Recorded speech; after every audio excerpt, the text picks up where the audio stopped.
सड़क जाम मामले में बख्तियारपुर थानाध्यक्ष ने एसटीएससी केस का किया दुरुपयोग।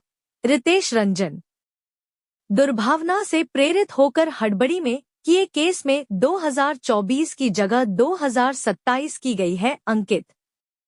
बीजेपी नेता रितेश रंजन भौरा गांव पहुंच पीड़ित परिजनों से की मुलाकात। नमस्कार, आप देख रहे हैं ब्रजेश की बात।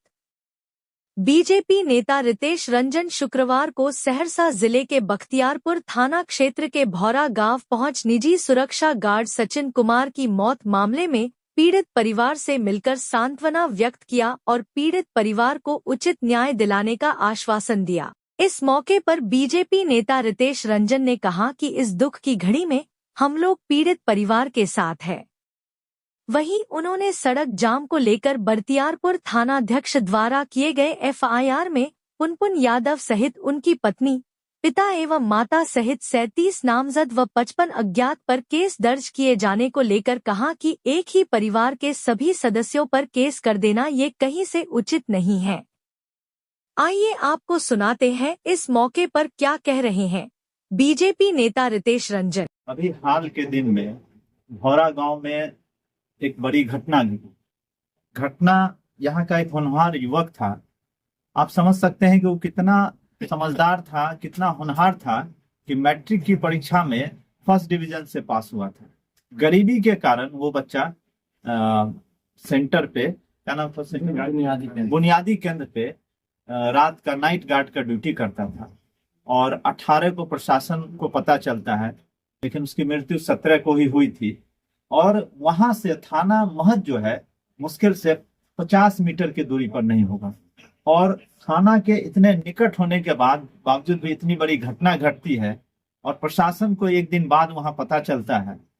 और प्रशासन की स्थिति ये है, थाना अध्यक्ष महोदय की स्थिति ये है कि जब ग्रामीण आक्रोशित होता है कि इतना होनहार युवक को जब गंवा देता है और गंवाने के बाद जब पोस्टमार्टम के बाद बॉडी यहाँ आती है, लोग जो है आक्रोशित लोग जमा होते हैं एक जगह, तो प्रशासन जो है यहाँ पर केस दर्ज करता है।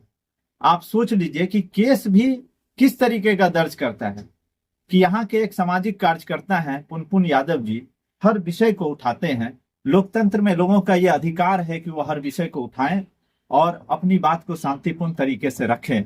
और ऐसे युवक को शांत करने के लिए तानाशाही रवैया कि पुनपुन फिर कभी जो है किसी सामाजिक विषय को ना उठा सके, उसकी गर्भवती पत्नी जो यहाँ नहीं है उसके ऊपर भी केस दर्ज किया जाता है, उसके पिताजी के ऊपर केस दर्ज किया जाता है, उसकी माँ के ऊपर केस दर्ज किया जाता है। परिवार में जितने सदस्य यहाँ रहते हैं लगभग हर व्यक्ति के ऊपर केस दर्ज करते हुए 37 ग्रामीणों पर केस दर्ज किया जाता है और 55 अज्ञात लोगों के ऊपर रखा जाता है एफआईआर के कॉपी में।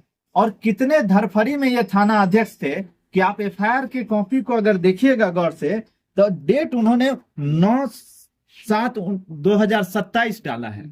कितने इनको व्यग्रता थी, कितने व्यग्र थे कि एफआईआर में इन्होंने ये ध्यान नहीं रखा कि ये जो है अभी 2024 चल रहा है, उन्होंने 2027 का डेट ऊपर के लाइन में डाला है।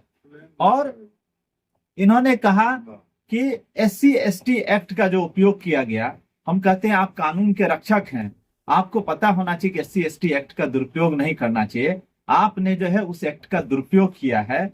आपको अगर कोई वीडियो फुटेज है जिसमें किसी ने आपको जाति सूचक शब्द या आपको अपमानित किया हो, यहाँ के ग्रामीणों से जब मैं मिला, लोगों ने कहा कि उनको कुर्सी दी गई, उनको बैठने के लिए कहा गया, पानी पीने के लिए कहा गया। जब लोग शांतिपूर्ण तरीके से कर रहे थे धरना, तो आपने इस तरह का व्यवहार क्यों किया? कहीं ना कहीं थाना अध्यक्ष जो है इस मामले में एक तरफा कार्रवाई कर रहे हैं और अपने मन में ये संयोजन पाल रखे हैं कि सिमरी बख्तियारपुर को हम सैंत देंगे।